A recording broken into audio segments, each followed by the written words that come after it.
देखिए, हमारे यहाँ पुरातन में सब लोग नदी, तालाब में जा कर के कमर तक जल में डूब करके अपने पितरों का तर्पण किया करते थे, करते हैं, जहाँ तक संभव है। पर शहरों में ऐसा संभव नहीं है। नदी, तालाब उस इस तरह के नहीं रह गए जहाँ पर तर्पण हो सके। तो ऐसी स्थिति में जिन जगहों पर नदी, तालाब नहीं है, वे अपने घर में ही पितृ तर्पण कर सकते हैं। इसके लिए बस थोड़ी-सी सामग्री लगती है। सफ़ेद रंग के फूल, थोड़े से अक्षत यानी चावल, काले तिल और सफ़ेद चंदन, थोड़ा-सा शहद, थोड़ा-सा दूध और एक दिया, साथ में जनेऊ, कुशा और पवित्री। ये सारी चीज़ें लेने के बाद आप एक देवर्षि पितृ तर्पण की किताब आती है, ये आप ले सकते हैं।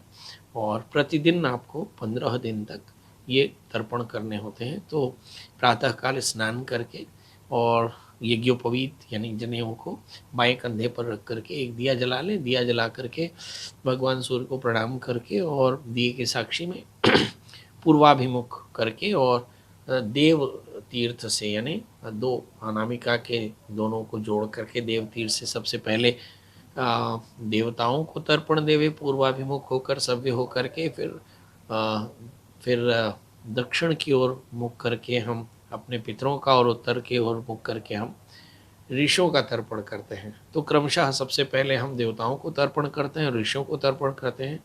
पूर्व में वो बैठ करके पूर्वाभिमुख इन सब का आवाहन करके फिर उत्तर में बैठकर सप्तर्षियों का ध्यान करते हैं, फिर उनको तर्पण करते हैं। निवीत यानी जनेऊ को माला की तरह बैठा कर रख करके और फिर दक्षिण में हम पितृ तर्पण करते हैं, जिसमें पिता, दादा, परदादा, माँ, दादी, परदादी, नानी, परनानी, बूढ़ी, परनानी, नाना, परनाना, बूढ़ी, परनाना, फिर अपने पक्ष के चाचा, बुआ, ताऊ, इसके बाद मातृपक्ष के नाना, नानी, मामा, मामी, इसके अलावा अपनी पत्नी के पक्ष के सास, ससुर या फिर साला, साली, और फिर अपनी बहन, भाई, बहन, इन सब का हम तर्पण करते हैं। अब शास्त्र तो ऐसा करते हैं, ये बांधवा, ये अन्य जन्मनि बांधवा, तो इस जन्म के या अन्य जन्मों के या अनंत कोटि जीव जो नरकों में कष्टित हों, वे सारे के सारे इस जगह पर आकर तर्पण करें और तर्पण ग्रहण करें। ऐसा करके हम लोग तर्पण करते हैं। तो ये तर्पण करने के बाद में फिर भीष्म तर्पण होता है। वैयाघ्रपद गोत्राय सांकृत प्रवराय च, कि वैयाघ्रपद में वैयाघ्रपद गोत्र में उत्पन्न भगवान जो महाराज भीष्म हुए, सांकृति प्रवराय, सांकृत प्रवर में जो जन्म लिए, ऐसे भीष्म को मैं तर्पण करता हूँ। ऐसा प्रार्थना करके भीष्म तर्पण करें। फिर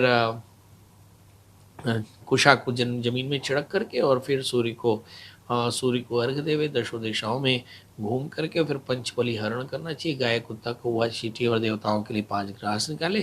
फिर यथाशक्ति आचार्यों को दक्षिणा देकर भोजन करावे, अतिथियों को भोजन करावे, गरीबों को भोजन करावे, यथाशक्ति दक्षिणा देकर दान करें। इस क्रम से हम लगातार प्रतिपदा से और अमावस्या तक हम ये तर्पण करते हैं। एक प्रश्न आपके मन में आ रहा होगा कि जो श्राद्ध में ऊनिका कैसे होती है? माना जैसे किसी व्यक्ति की मृत्यु अमावस्या में हुई तो उसका श्राद्ध अमावस्या में होगा। पर किसी का श्राद्ध आपको स्मरण नहीं है, मृत्यु तिथि स्मरण नहीं है, तो ऐसी स्थिति में उनका श्राद्ध आपको अमावस्या में करना चाहिए।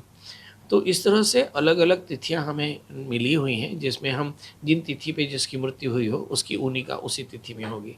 फिर एक प्रश्न उठता है कि जिनकी मृत्यु पूर्णिमा में हुई हो उनकी ऊनिका कैसे होगी? तो उनकी पूर्णिमा में ऊनिका होगी, यानी जब 10 तारीख होगा तो उस दिन आप पूर्णिमा में उनकी ऊनिका करेंगे।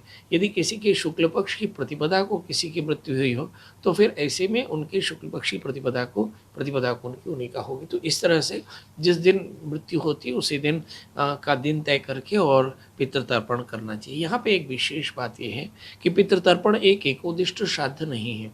इसलिए यदि आपने पितृ सम्मेलन कर दिया हो तो संकल्प करके कि मैं अपने पिता के श्राद्ध के दिन में अपने पितरों की अक्षय तृप्ति के लिए पितृतर्पण करता हूँ, ऐसा संकल्प करना चाहिए। मतलब पितृ सम्मेलन श्राद्ध के बाद में भूल के भी एकोदिष्ट श्राद्ध ने एक उद्देश्य रख करके तर्पण नहीं करना चाहिए।